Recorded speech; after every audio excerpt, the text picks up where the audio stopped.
Yeah. So you've seen a little bit of the video at least the videos that I was doing, Correct. right? And so just a little explanation of Mission 6 is that just recently, this Veterans Day, I was sitting at an Applebee's and watching everybody eat their free Veterans Day meal.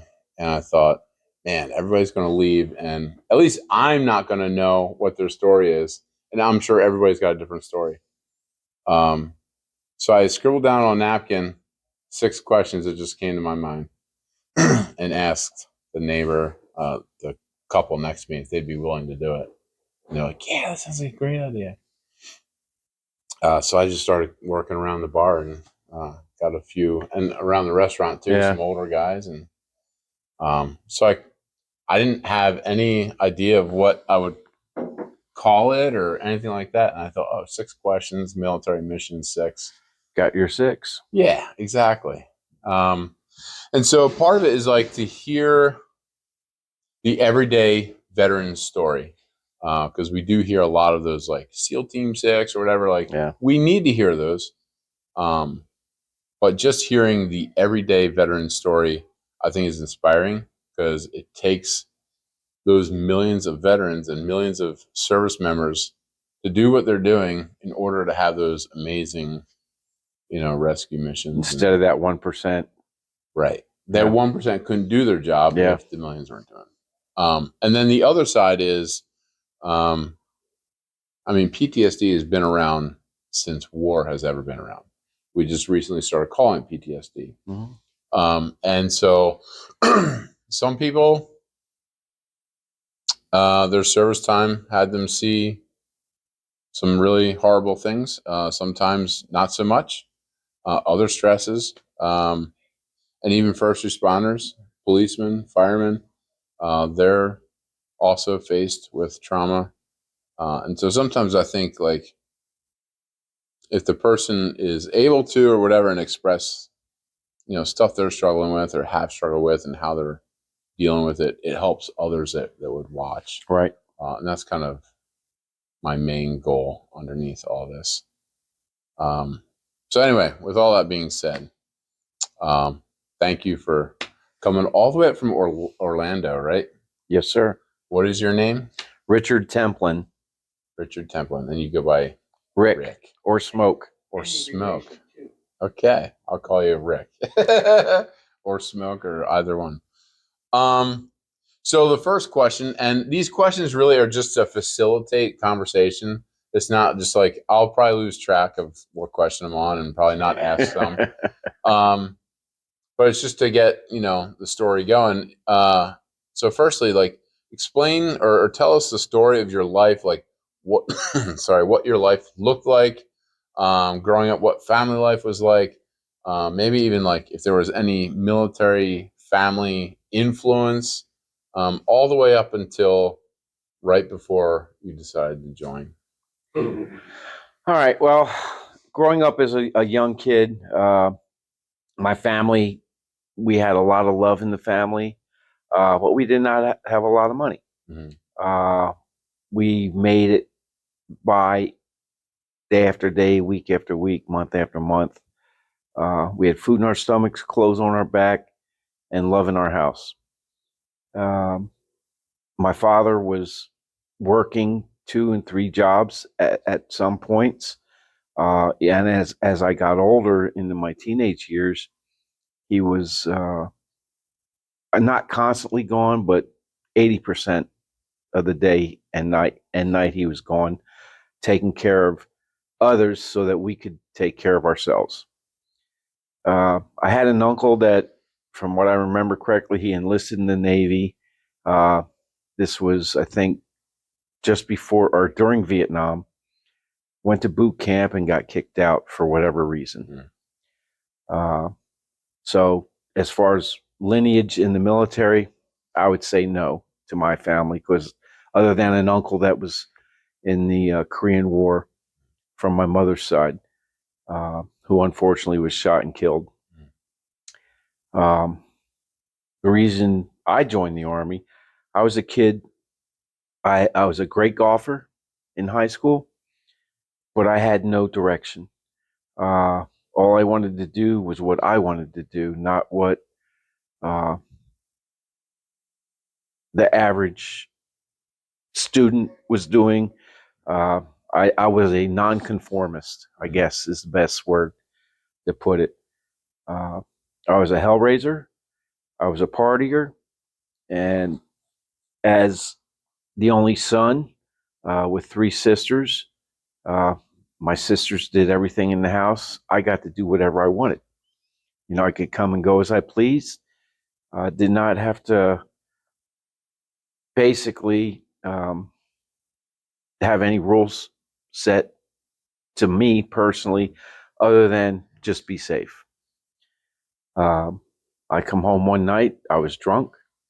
I see a government car sitting in my driveway, and I'm thinking to myself, "Oh crap! What did you finally get caught doing?" And it could have been a list of things. So I said, "You know what? The heck with this. Let me see what's going on." I go inside the house. First words out of my mother was, "Sit your rear point of contact down and listen to what this man's got to say." It was a United States Army recruiter, which was the furthest thing from my mind. Uh, but I listened down, and it turned out to be the best thing in the world for me, because at that point, I knew that I could do something, uh, not just for my family, but for our country, to help, you know, spread, you know, communism at the time. And I was ready to give up my life. What? Just to back up, what town, what city or town were you raised in? Born and raised in Reading, Pennsylvania / Shillington. Okay, all right. And were you like living in town? As a young kid, yes, up until sixth grade. Then we moved out to the burbs, Mm-hmm. lived on the golf course. So all I had to do to stay out of trouble was golf. Could be worse things. Absolutely, absolutely. Um. So what made you? What do you think brought the government like the recruiter? Like, why had he pegged you? Like, Well, or did your mother call? my mother called. Okay. Uh, the recruiting station said, "My son, love him to death, but he's going nowhere fast." Mm. And I was either going to be in jail or dead because of the things I was into. And honestly, it was the best thing that ever happened for me, because it finally started to give me direction, number one. And going into the military, uh, you only got one way to go. You know, you either conform or you're out. Yeah. You know, What? and I was not a quitter. Usually, my next question is like, what branch did you join? But it was Army. United States Army. What was it that? Did your mom just open the phone book and run her finger down? Oh, Army or I don't know. okay. And at that point, I can ask my father, but yeah. At that point, you had no other like. Oh well, let me see what the Navy recruiter has to say. Nope. Okay. He was the guy there, and that was the hot moment. That was it. That was it. Okay. You know. So he talks to you, and you decide that's what you're going to do. I decided after that I was going to enlist. I was in the late entry program, I believe, for 2 months, if I'm not mistaken. Um, I took the ASVAB, scored well on it, but like any recruiter, if you've ever been with a recruiter, because I was a recruiter, you know, recruiters love to lie through their teeth, you know. But my recruiter was straightforward with me. And he goes, when you get to MEPS, first thing you're going to do is you're going to test. Then you're going to have to take a physical. Then you're going to sit down with the guidance counselor to find out what job you want to do. I said, okay. And he told me, he goes, you're going to have an option to look at one screen and one screen only. But if that's not anything on there that you like, say no, thank you, I'm leaving. Or if that happens, then they'll move to the next screen. What year was this? This was 78. Okay. So is the end of Vietnam had Vietnam was technically gone. ended. Yep. Okay. It was 3 years removed. So Vietnam was fresh in my mind because I Sure. remember seeing our veterans come home, seeing them on TV, especially over in the West Coast in California and San Francisco, being spat on and that, which, Right. Yeah. did not sit with me. Right. Interesting. So what was on that sheet? The first sheet, obviously infantry, infantry, tanker, artillery, combat engineers, all the MOSs that have nothing to do with the outside world. But I honestly chose artillery for the simple fact I remember in Reading, Reading Park downtown, there were artillery pieces sitting there, and I always thought they were fascinating and cool. I said, so this would be cool, and that was 20 years of my life, Yeah.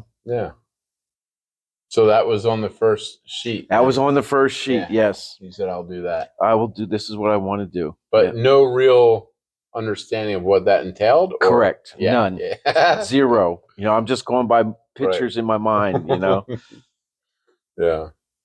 So then where'd you go to boot camp? Fort Sill, Oklahoma. I just talked to somebody else that went to Fort Sill right away. Yeah. Yeah. Okay.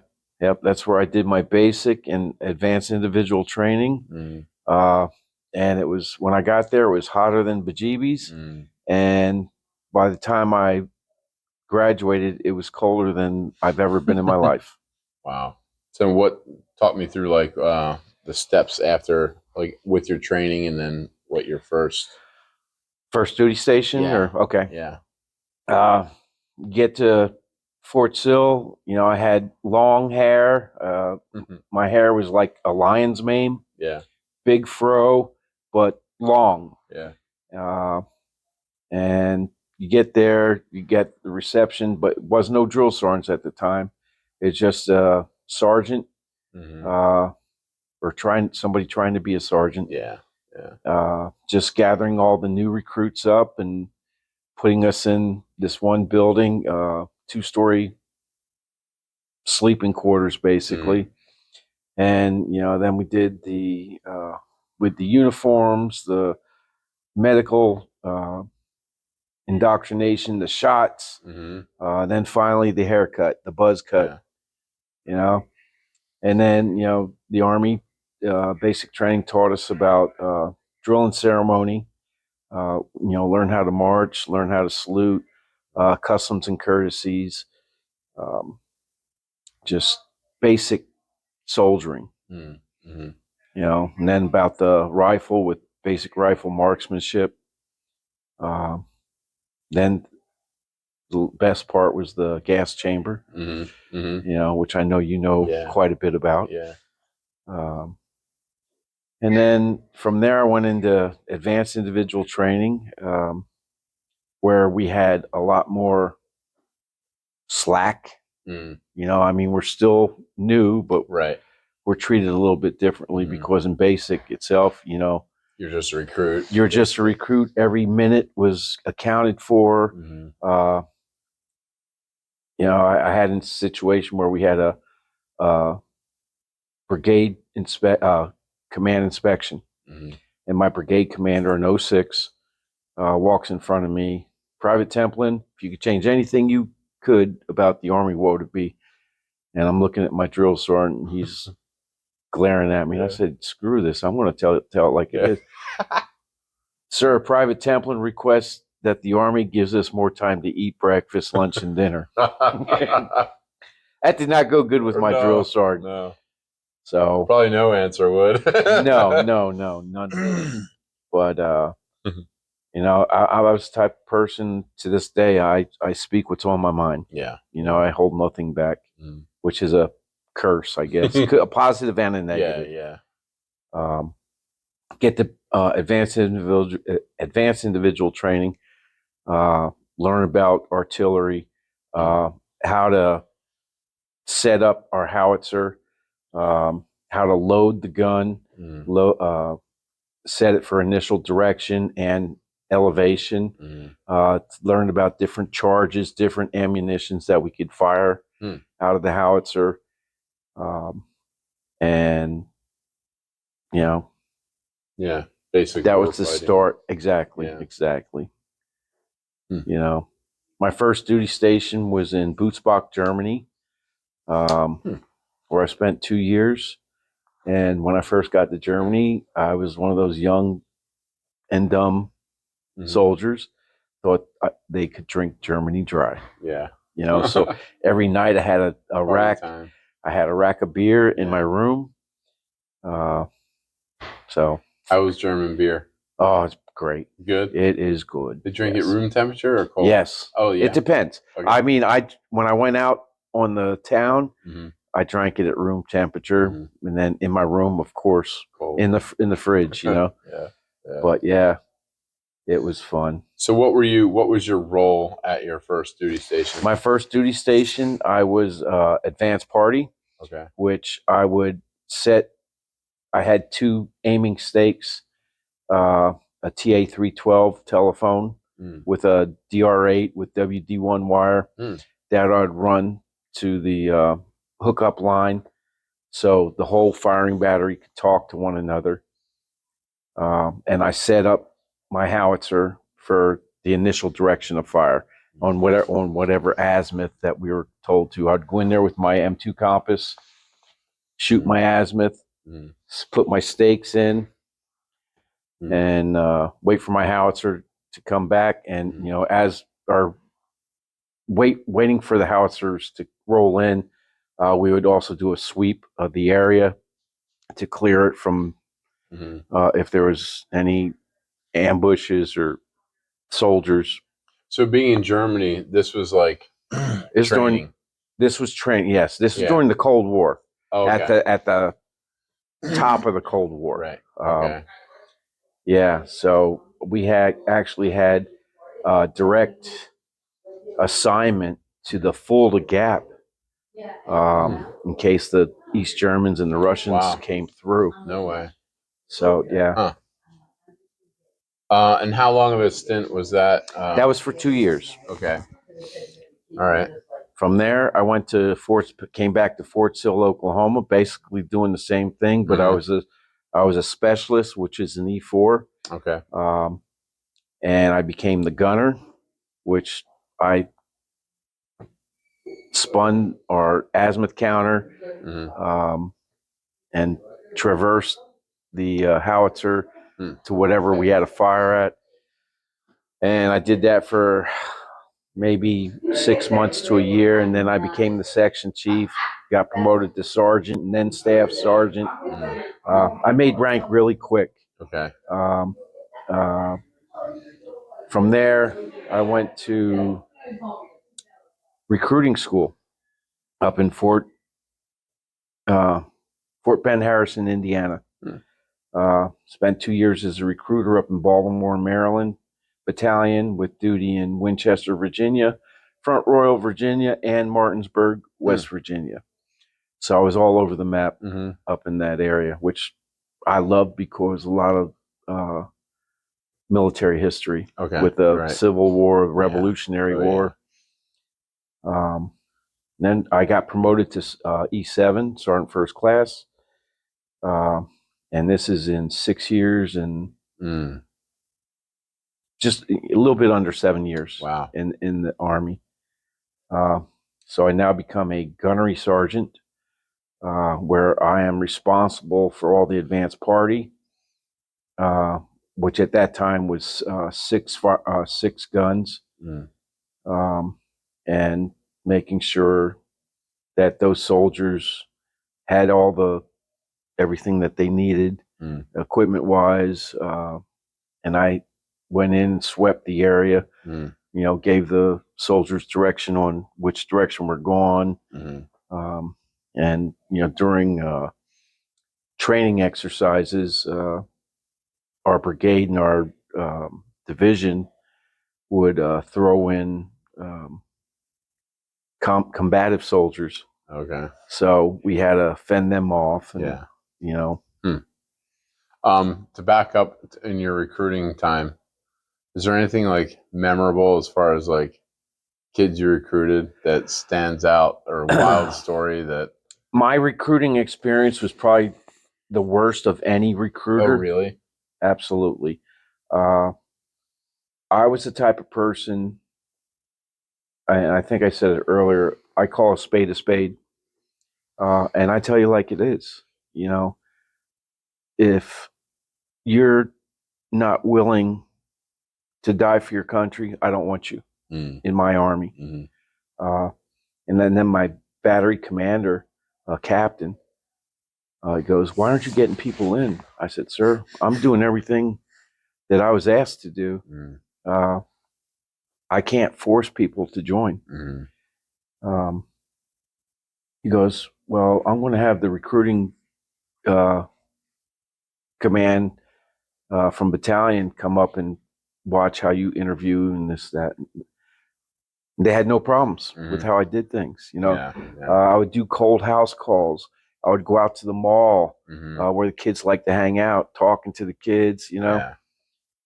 and the biggest moment that not shocked me, but really got my blood boiling. We used to have to do what I call dialing for dollars, where we would have to make phone calls to either high school juniors or seniors or kids that had just graduated. And I called this one young man, and I guess he was going to college at the time. He had just graduated. And I told him, "This is Staff Sergeant Templin, United States Army Recruiting Command here in Winchester. I don't want nothing to do with the Army. If we ever have another war, I'm going to run to Canada." And the first thing out of my mouth was, "Listen here, biatch. Yeah. I know where you live. I will come hunt you down and put a bullet in your head." Right. You know, Yeah. that was my Do mentality. you think there was a lot of still bleed over from Vietnam War era of distaste? There for was, military? especially in the Martinsburg area, because there was a lot of money in Martinsburg. Oh. I call it the Democratic part of Virginia, which almost all Virginia is Democratic. Yeah. But no, especially in Martinsburg. Okay. And I loved it there. Don't get me wrong, but you know, people were different. Yeah. I spent 2 years, and I think I got 2 people in the Army. Wow. You know, that's tough. Yeah, had a young lady that wanted to join. She didn't care what she did; she just wanted to join. Her father was a supply specialist in the Army during Vietnam, and I take her to MEPS. She takes, you know, the physical and all this, the test, and she decides, "Oh, I want to do what my dad did," which I thought that was pretty good for her. You know, it should make her dad feel proud. Right. I get her back to the house that night, and Dad finds out that she's a '76 Yankee.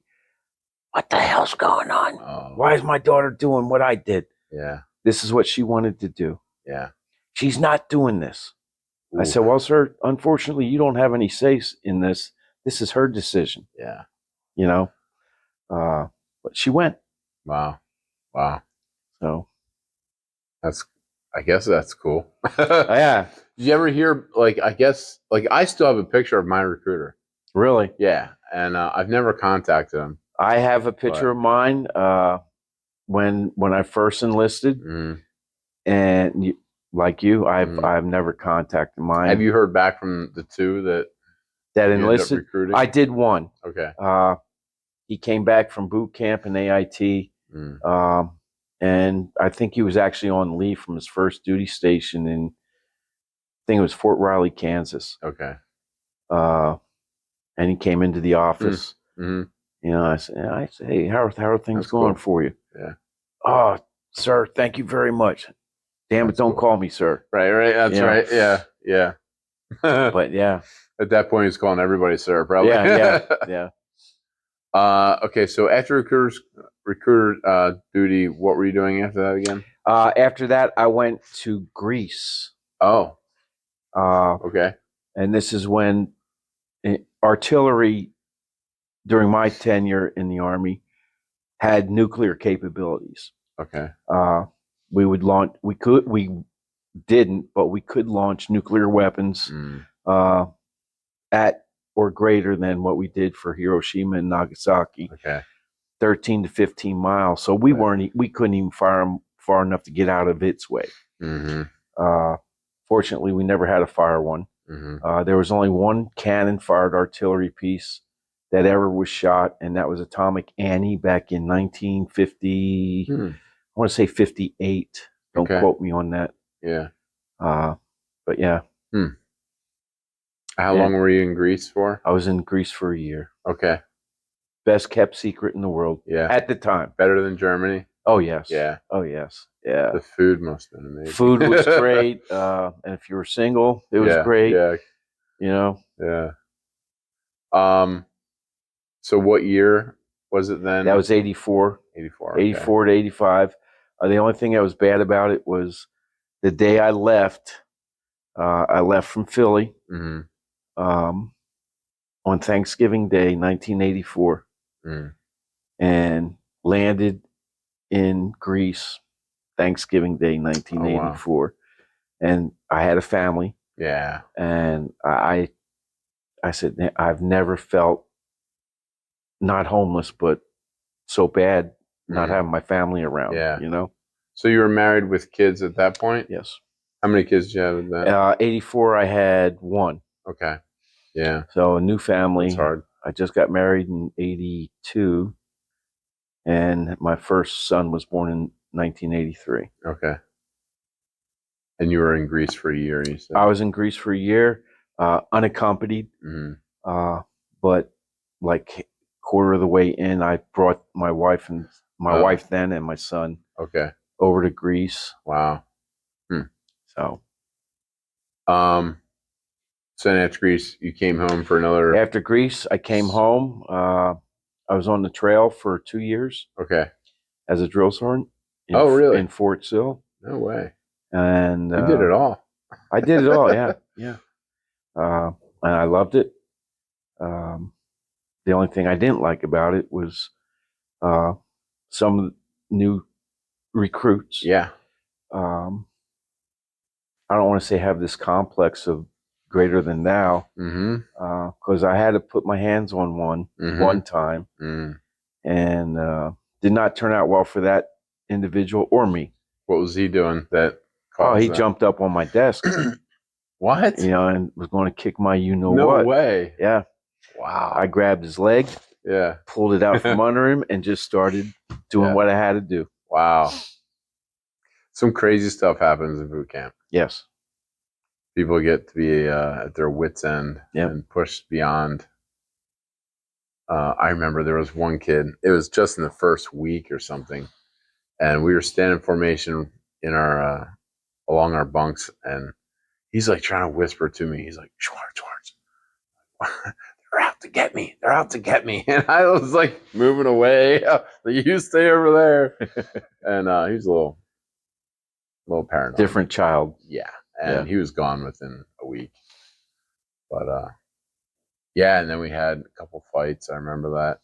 Yeah. And we had a professional boxer, Riddick Bowe, I think. Yes. Yeah, he was in boot camp with me. He was one floor down, and boy, they staffed his floor with the biggest dudes they could find. Yeah, and he didn't last more than 2 weeks, I think, in boot camp. Really, he got special treatment. You know, all the officers wanted to talk to him, and yeah, I remember running down the steps, and he was holding the door open, just looking up at him when I went by.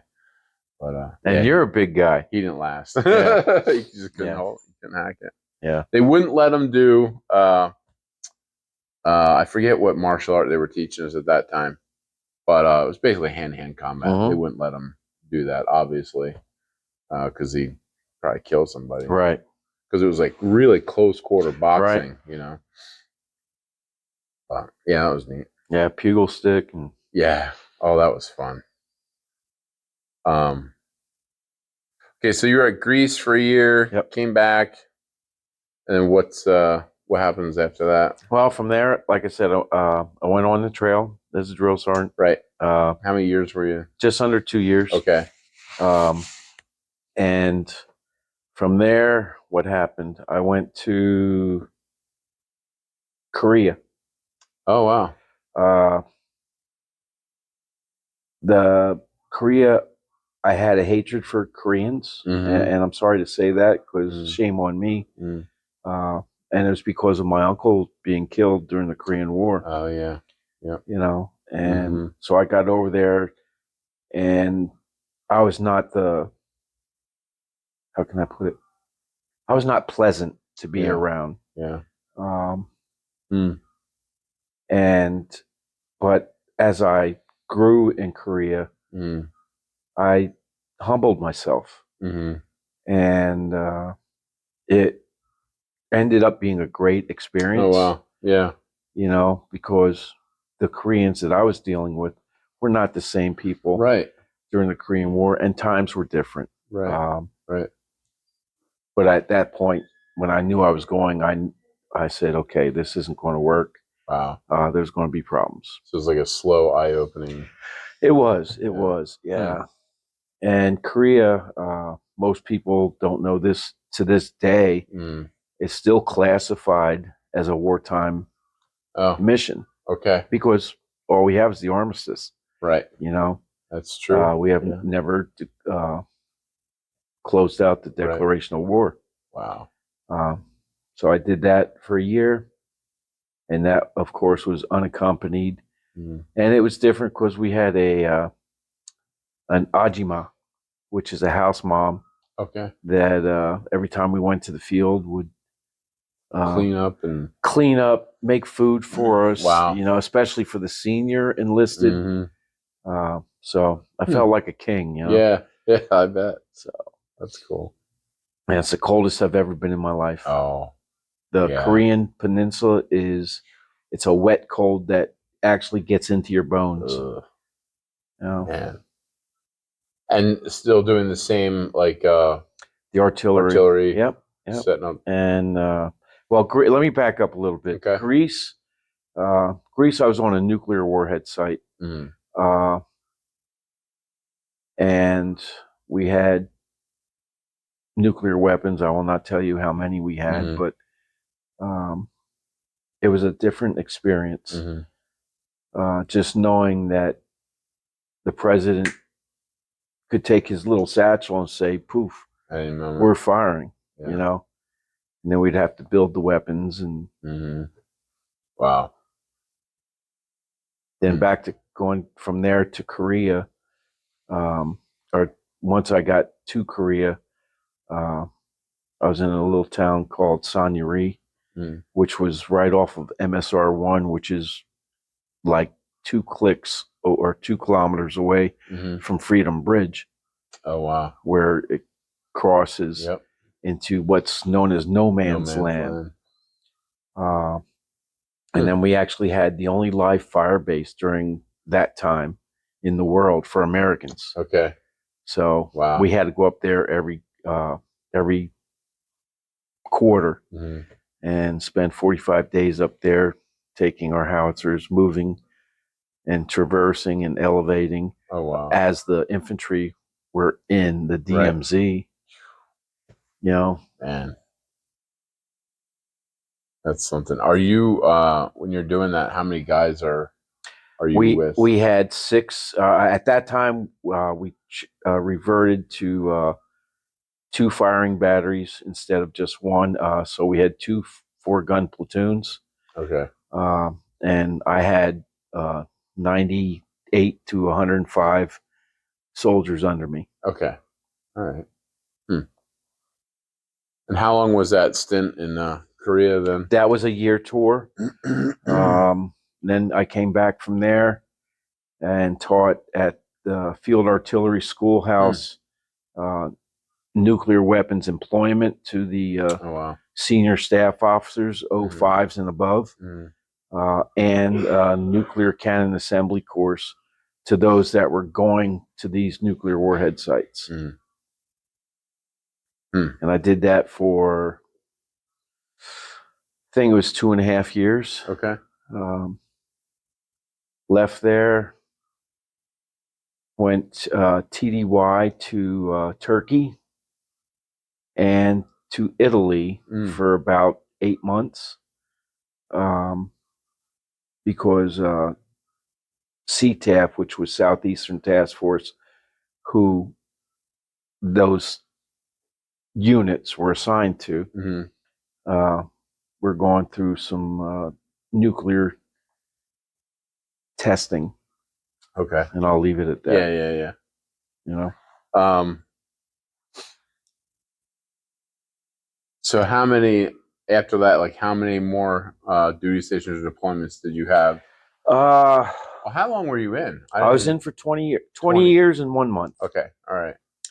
So by the time you're doing Italy, and how far along are we in your in my career?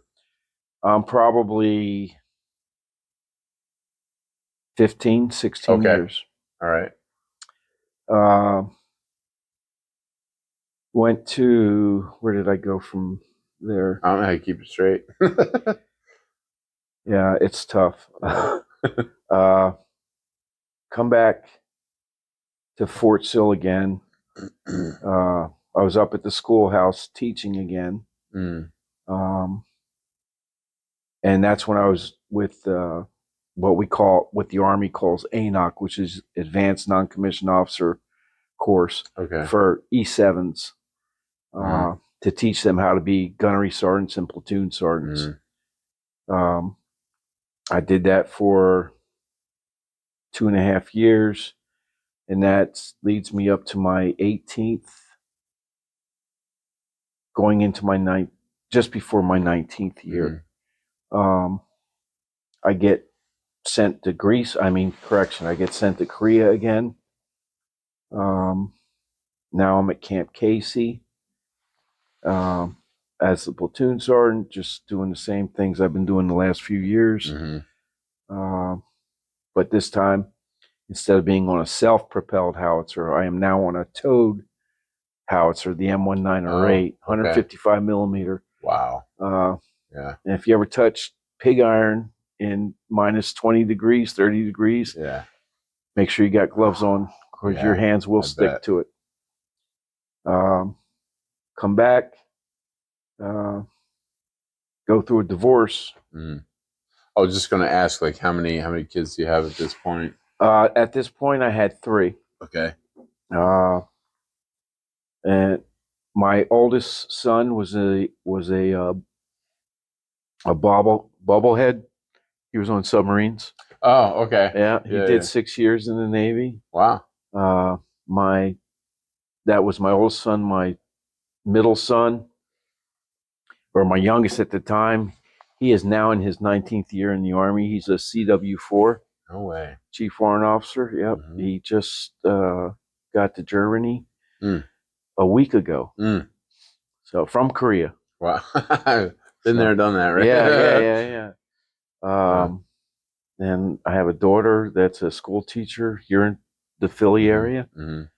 And my stepdaughter, who is my daughter, she's a fitness instructor down in Tampa, Florida. Wow. And then my baby boy is finishing up his senior year at University of Central Florida.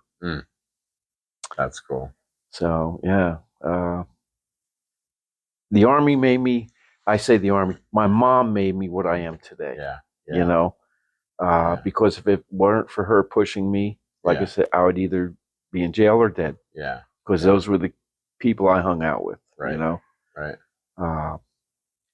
I mean, I look back on my time as a kid. Some of the guys, the vast majority of the guys that I ran with, they're either dead right now, in jail, or they're doing the same garbage we did when we were 17 and 18 years old. They've never grown up. Exactly.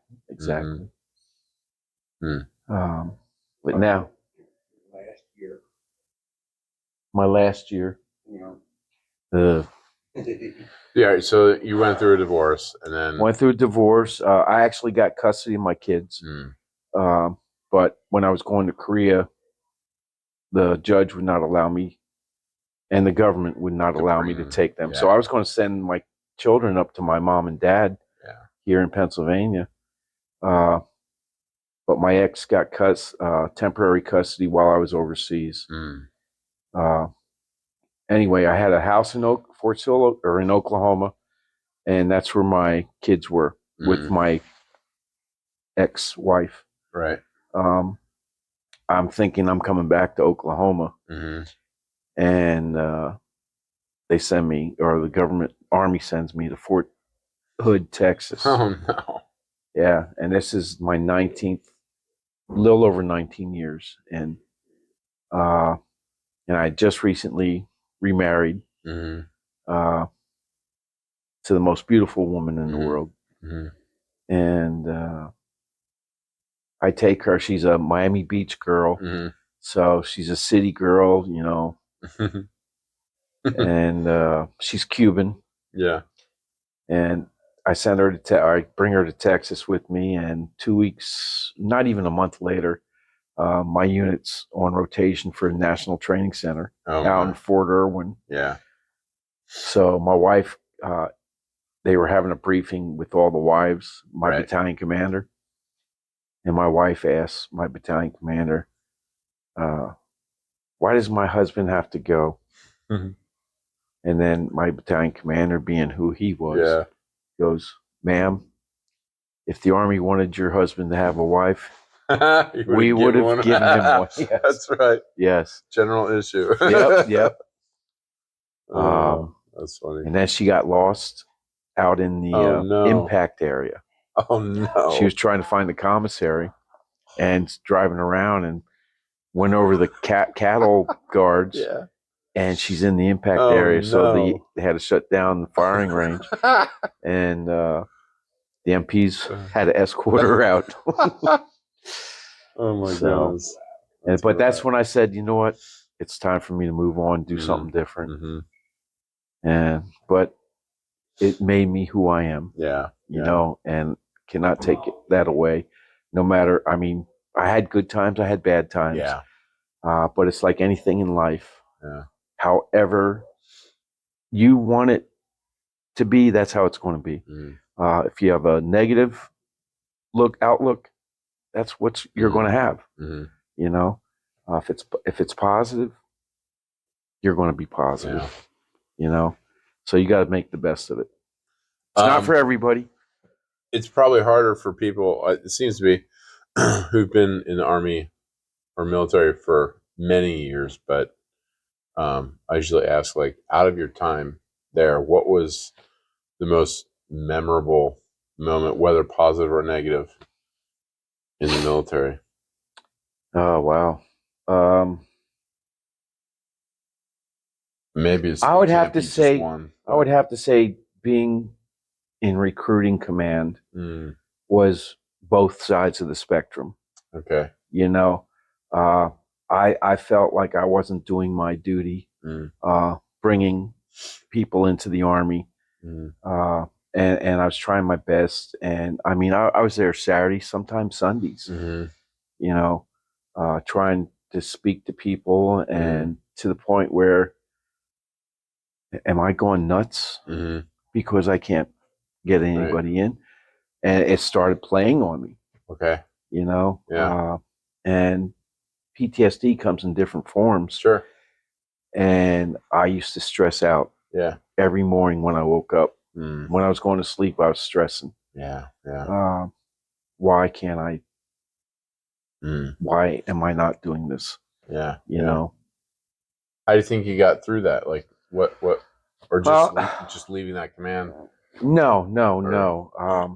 I moved my wife at the time, back to Pennsylvania, so I could focus. Okay. On, didn't have to worry about anything in the house. Yeah. And I moved in with these other two recruiters, and we used to have fun, Mm-hmm. you know. But it was at the last stage of my 2 years, Yeah. and it helped me out quite a bit, Yeah. That's good. you know. Yeah. Yeah. Um, and then to follow up on that, um, how do you think the military has impacted your life now, whether positive or negative? Positive number one. Mm-hmm. Uh, if, like it's been stating, if it weren't for the military, Mm. I don't know where I'd be. Yeah. Uh, it made me a strong person. Mm. It made me a confident man.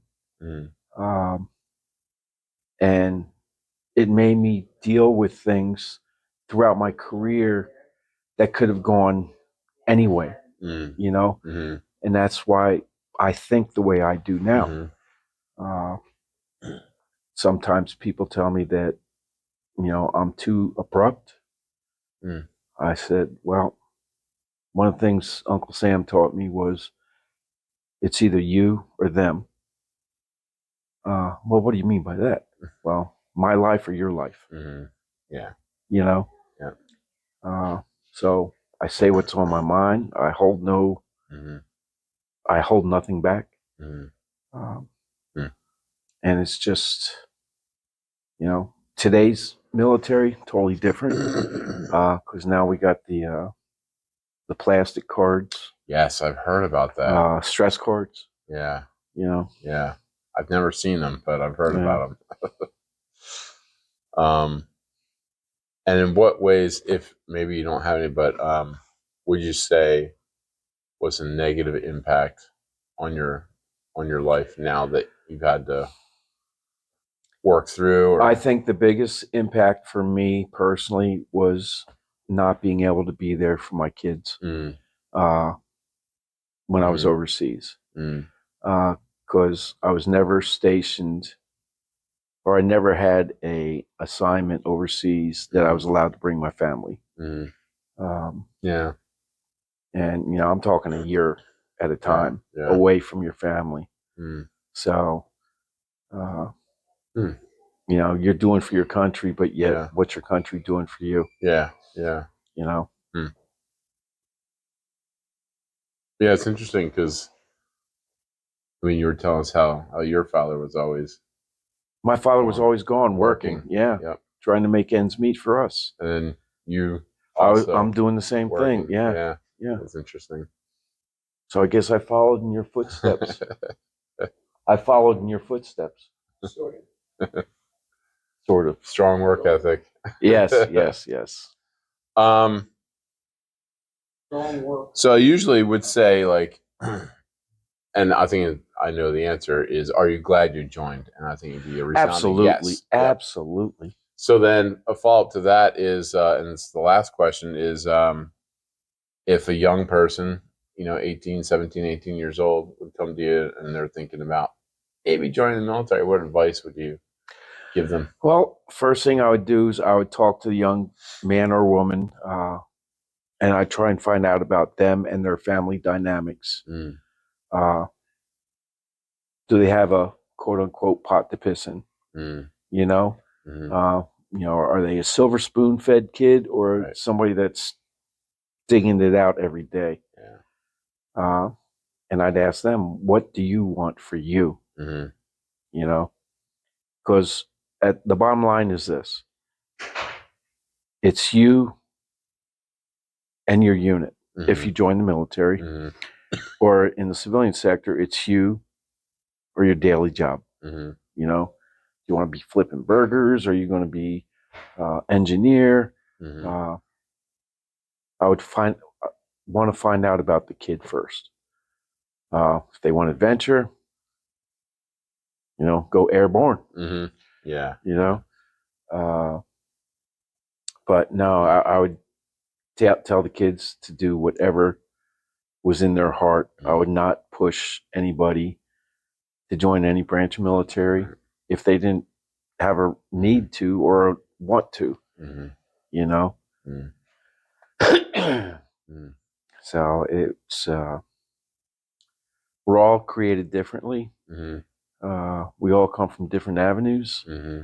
and even the kids that have the silver spoon need direction. Yeah, for sure. Yeah. So I forget what I was going to say.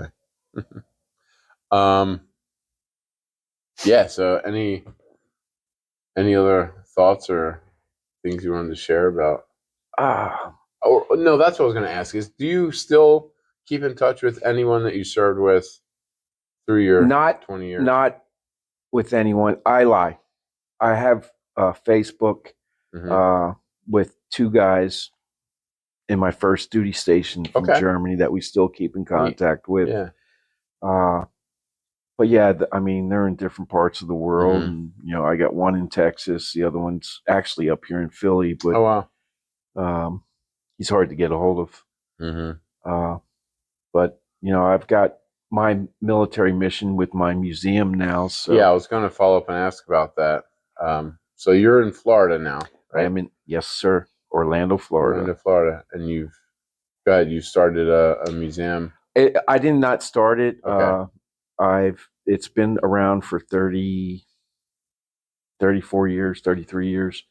I've been the president for the last 4 up until this past January. What's it called?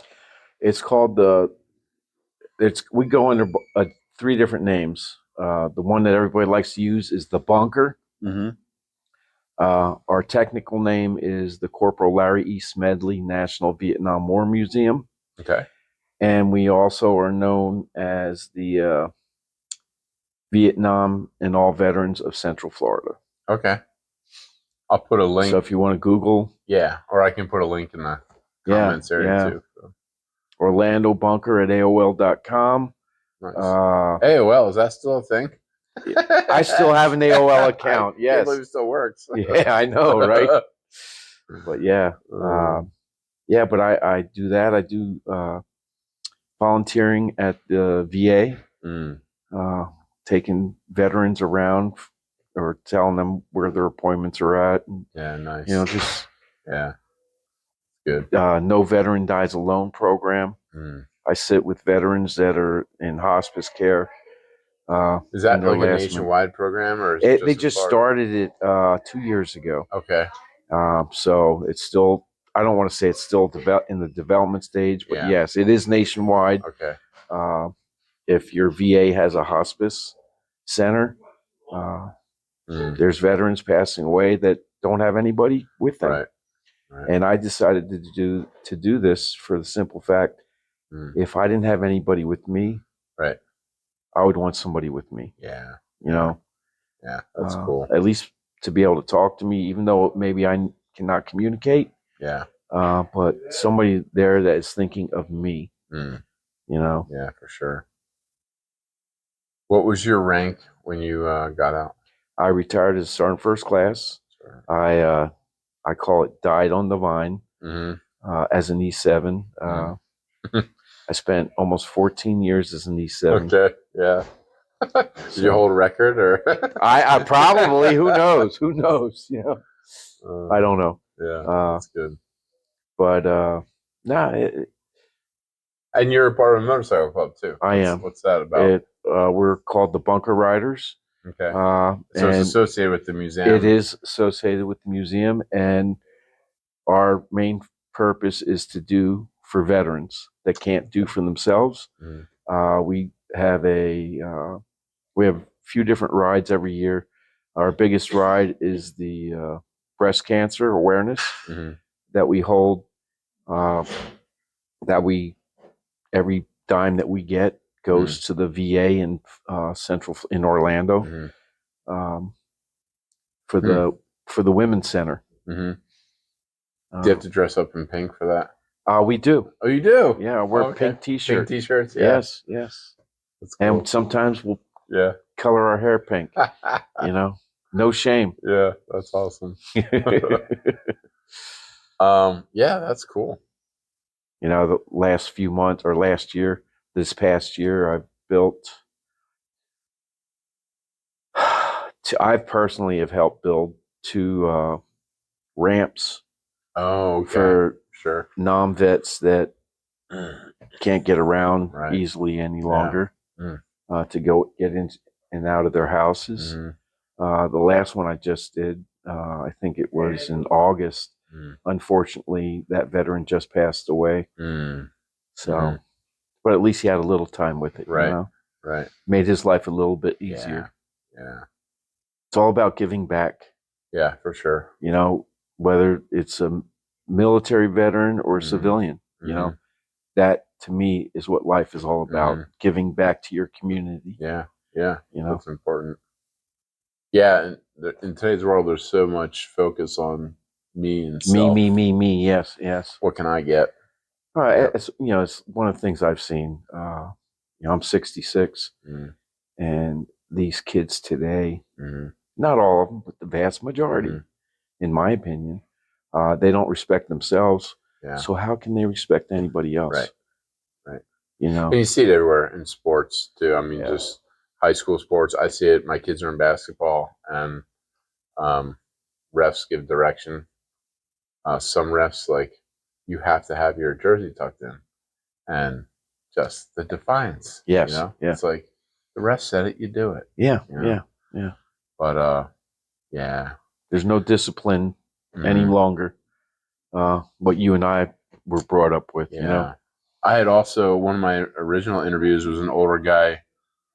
He's a bit older than you because he got in just like the month that Vietnam closed, like that era where he could claim it. Yeah. He was like a week after, like a month after. He's like, so I missed it. But anyway, his advice was to younger kids is like he would tell them like, are you doing this for yourself? Like, are you trying to get something out of it? Yeah.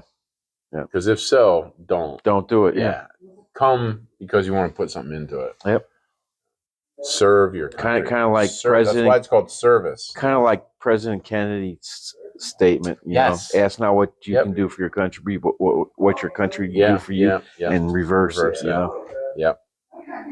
So, all right. Well, Sergeant First Class Templin, thank you. Thank you for your service, brother. Yeah. Hey. It pales in comparison to many others I've interviewed. So, what's that? That's true. Yes, we are related. Yes. In you know, up and In around a kind of wishy-washy way. Yes. So Father-in-law's son. that's right. That's right. But so yeah, you're technically Becky's brother. In brother, one way. Well, no, not brother-in-law. No, it would be brother. It would be stepbrother. Stepbrother. Yeah. Yep. So you'd be my stepbrother-in-law. There Yeah. you go. We nailed it down. So, yeah. But Rob, thank you very much. Yeah, I love doing it. You know, Yeah. I love hearing people's stories. Good. They're all different. Yes. So that's so cool. And hopefully this is not your last. It definitely won't be. I've got some scheduled already, so I gotta do those. Yeah. But there's a friend of mine. He's Korean, and his dad was in for 2 weeks from not North Korea, from South Korea, and he was a lifetime Navy rock soldier, captain or something. Yeah. In the Korean Navy. No. And I got to meet him briefly, but I was really hoping that we could get an interview before he went back. But I think he's gone already. Yeah. And he's an older guy. Oh, rock soldiers. Well, I only dealt with rock soldiers, but rock soldiers are tough SOBs. He seems like it. And talking to my friend Keith, like growing up, like his family was like he was run military style. Strict, yeah. Oh yeah. He said his dad would go out in like the sea or something, just like swim for miles and come back in like every day. Yeah. You know. So I don't know, maybe someday. Cool. So well, let me help you clean up, man.